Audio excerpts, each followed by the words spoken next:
Hello, ladies and gentlemen, boys and girls, readers of all persuasions. It is I, Gayla, and welcome back to Book Uncorked and Caffeinated. And since the last video, I'm a little bit better. My voice is a little bit better. I didn't have COVID, strep throat, any of those things. The flu. I just got a little sicky poo, and I'm feeling better. The doctor said my voice was because of postnasal drip, so I'm still dealing with that. But thank you for coming back and listening. And today we're going to talk about all the books that I read in July. So a variety of things has happened. I've gone away, I was working, all the things.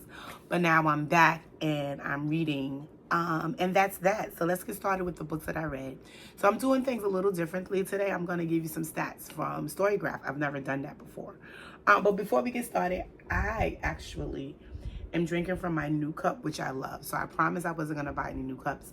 But this one says first coffee, then wine. I could not let this go by. And as you see, the steam is pouring off of this. I just poured it, and on the inside of the cup, it says perfect. So let's take a sip so we can get started, because I've been drinking teas and broths and things like that. So I'm really enjoying my coffee these days. I'm so in love. So the coffee that I have is the Wintry brand by Trader Joe's. I get this every year. This is a seasonal coffee. I had it since last year. It's still fresh. It's still good.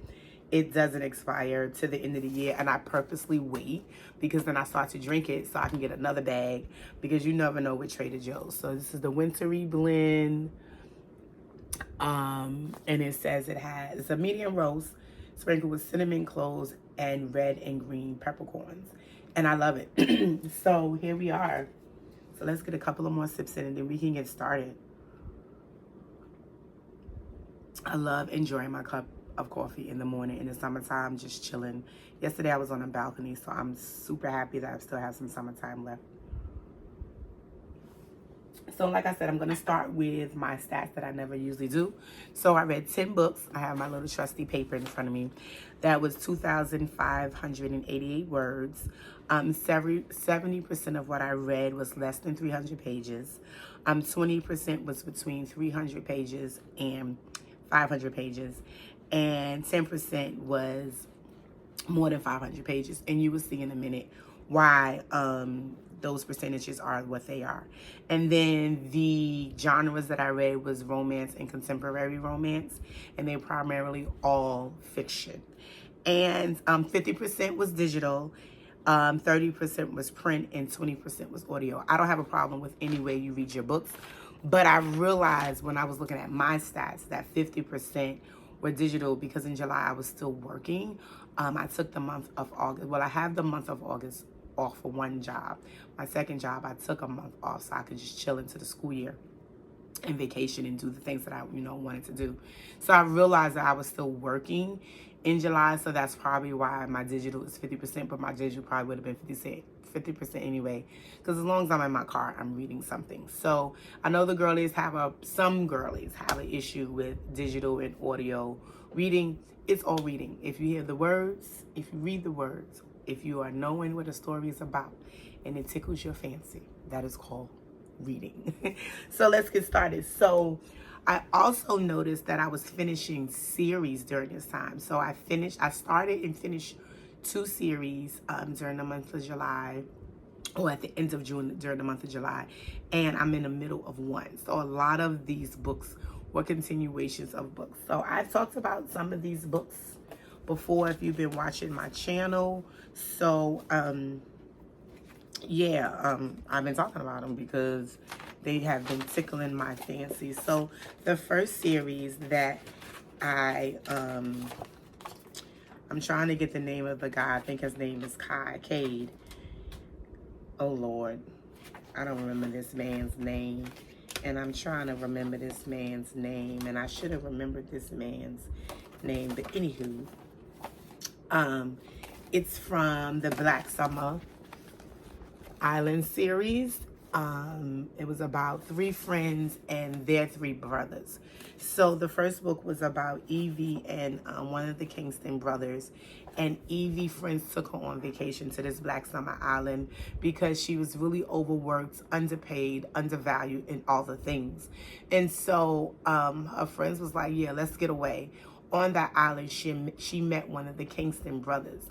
Unbeknownst to her, her friend who grew up on the island knew these brothers, and so she started dating him, and they kind of needed one another. He had been through some stuff in his life that was pivotal, and she was going through some things, so they kind of found one another.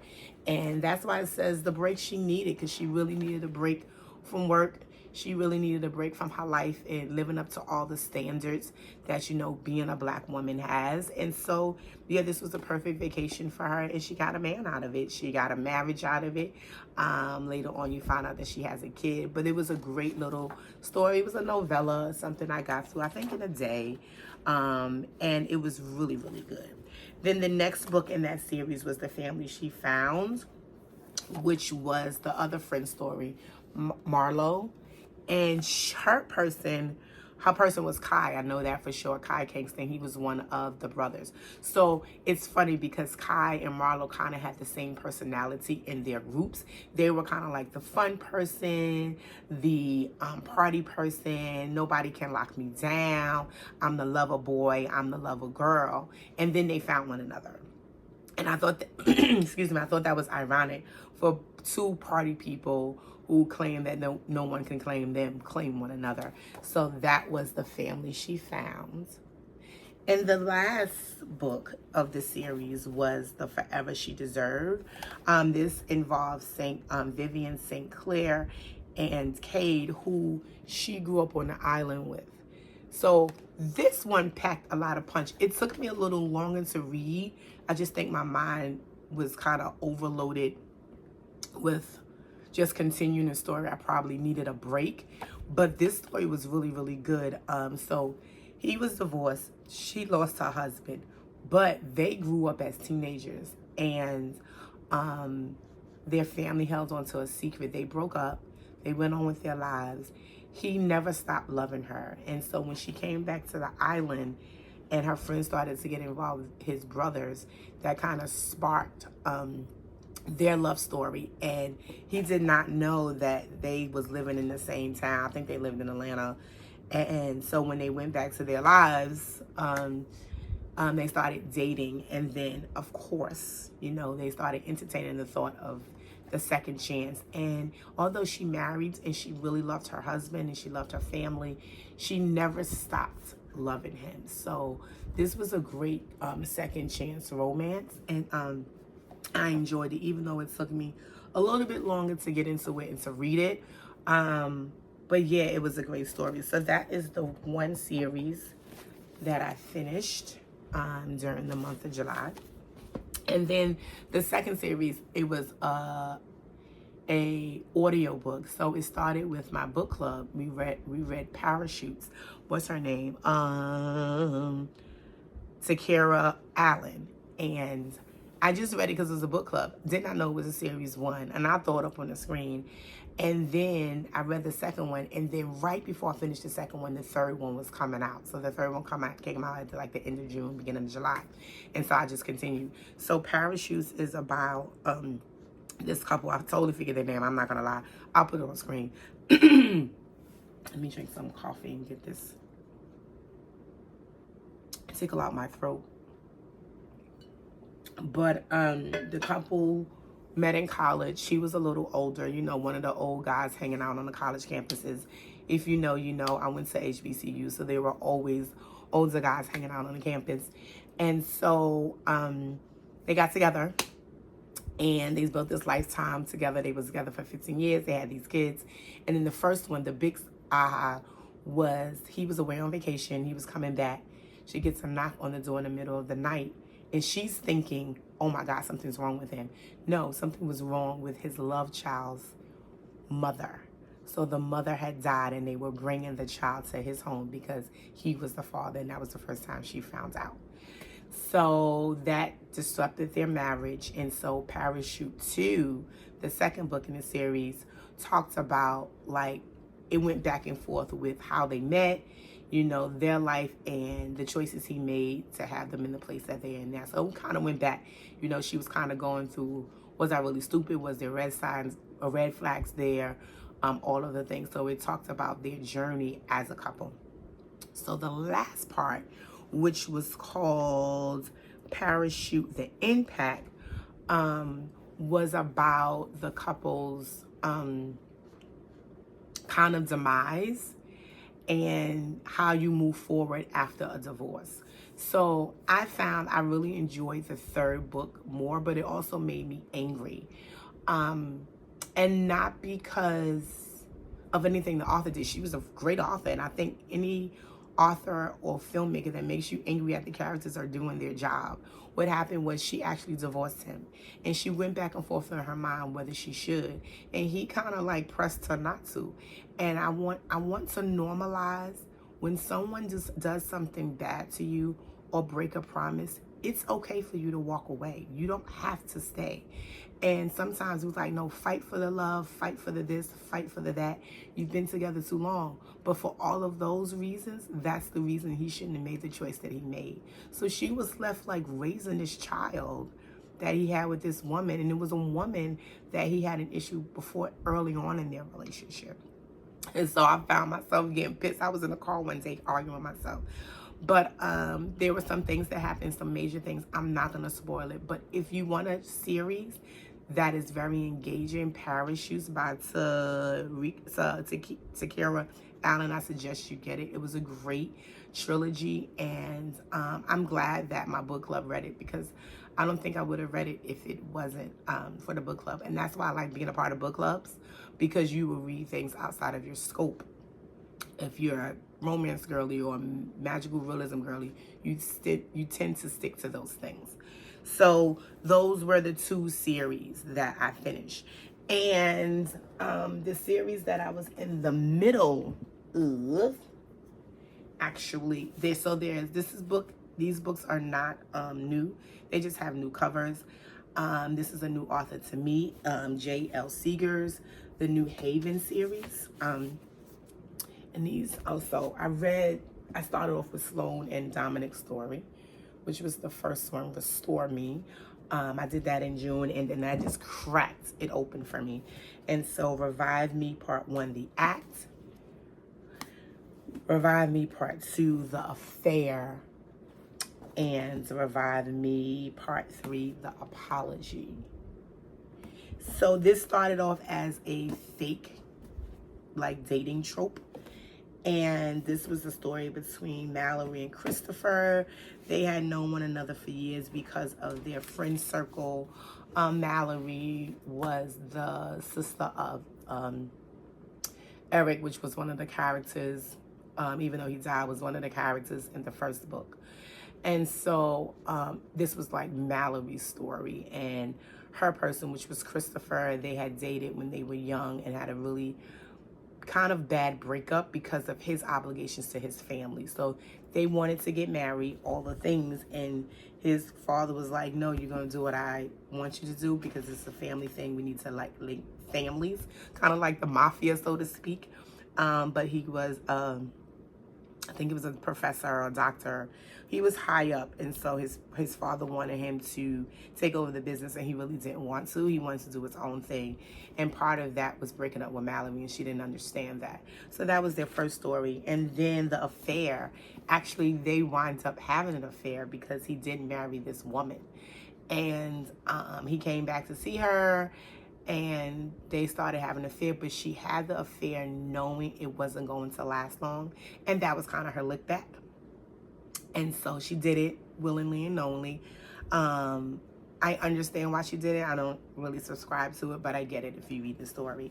And then the last part is about, you know, him never trying to break a promise to her again. He had got a divorce. He really wanted to be with her. He never not wanted to be with her. It was just the circumstances he was in. So this is a really good series. These were just the first 4 books that I read. And so I can't say I completed it, because there's 2 more. It's Reclaim Me and Release Me.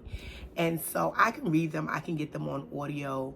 But I'm going to wait because I'm overloaded by the series as well. And so I'm going to wait until the new covers come out, and then I'll pick it back up and finish it. So when I do that, you would know. So I actually completed 2.5 series. And then the latter part of July, I did some more novellas. I talked about it in my last video. You really couldn't hear me. These were books that I read on vacation. So I'll go over them again so you can just know. One was Summer Rain.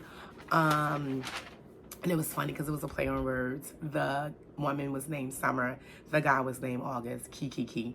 And Summer Rain worked for a law firm, didn't pass the LSAT, so she rented an Airbnb so she could just go away and study. And lo and behold, the Airbnb she rented was from August. And it was like on the other side of the house, and he wasn't supposed to be home. So his person, which I think is his sister, took care of the rentals.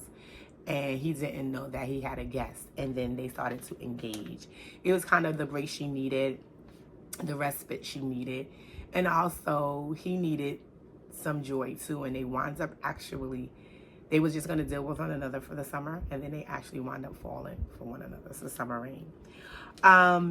The next book was The Love Dealer by B. Love. And the Summer Rain was by Zai. I'm going to have it on screen. So the next book was by The Love Dealer, B. Love. And this was about Sabrina and Nick. So Sabrina and Nick were a couple, decided to break up. And then once they broke up, she found out she was pregnant. So they was like, okay, let's do this. In the midst of doing this, he gets a job that moves them away from their hometown. She moves with him just to keep their family intact. He treated her like shit. She was a stay-at-home mom. She didn't have family there. He had family where he moved from. And he kind of just treated her like crap. He started cheating on her. He even told her, look, I don't want you, but I want to take care of my baby. And she was like, you can do that, but you're not going to treat me like shit. So she goes back home, and she winds up hooking up with her high school sweetheart, not purposefully, but they kind of ran into each other, and they got back together. And that is when Nick wanted to be like, oh, no, let's break out our family. And she's like, nah, I'm good, dude. You wanted what you wanted. We was going to initially break up anyway. Take care of your child, and we'll be okay. So I like that about it, that she made a decision. Once again, a woman making a decision for herself and not for a man. And I don't want to seem like a man bashing, but I think in the society that we live now, a lot of people are like, oh, just go with the flow. And go with the flow means leaving yourself, behind as women. And I'm not with that. And then this whole thing now about the trad wife, we're not going to even talk about that. But if you know, you know. And then the last book, book number 10, Closure by Sonia Phoenix, was a second chance romance. It was about Derek and Shakima. They had once again been with one another. He was an up-and-coming tattoo artist. She was an up-and-coming salon owner. And they ran into one another on the train. And she tried to act like she didn't see him. And he was like, no, you're going to see me. And they just needed to have some conversation, like it says, closure. And they went on this back and forth. She was angry with him. He was like, let's figure how this is going to be since we work in the same city or whatever. But it was like, they needed to close on some things. I forgot how it technically ended. But then I know they needed to close one chapter to move forward. And so, yeah, that's that. Those are the 10 books that I read. It was heavily romance this month. Maybe because that was the summer. Maybe I was feeling some kind of way. I don't know. But I enjoy my reading. I'm still enjoying my reading. I'm reading a little slower than I thought. I thought I would be reading more books this summer. But you know what? I'm going to read what I want. I make a TBR, not TBR, because of that reason. Even the books that I'm reading now, August, you're like, really? You're reading those? So we'll see what that looks like in another month, what I read in August. But those are the 10 books I read. 2 series, 3 standalones, and a partial series, which equals 10 books. So if any of these books you've read, let me know. If any of these books you're excited about reading or you've added to your TBR, let me know.